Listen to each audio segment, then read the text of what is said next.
আল্লাহ তাআলার যে কত ধরনের সৃষ্টি এই দুনিয়ায় পাঠিয়েছে, তো আজকে সব এই সৃষ্টির বিষয় দেখাবো। এই একটা পশু দেখেন কি ধরনের, আর একটা পশু এই যা দেখেন মানুষের মতনই মুখ, আর একটা পশু দেখেন ইয়া কিরকম দেখতে, আর একটা পশু দেখেন লেজ লেজ না কি এটা কত লম্বা, আর একটা দেখেন কান কত লম্বা, মানে কত ধরনের সৃষ্টি। এই একটা দেখেন লেজ নাকি এটা কত ধরনের লম্বা, আর এগুলা পশুগুলা দেখেন কি সুন্দর দেখতে।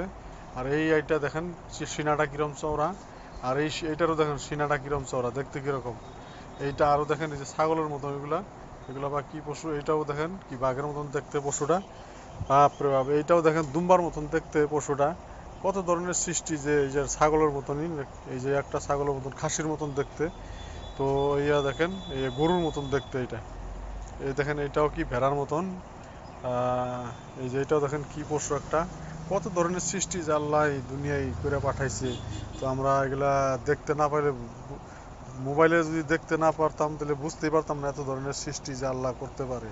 এই দেখেন ছাগল, এটা কি ধরনের ছাগল, কত লম্বা শিং।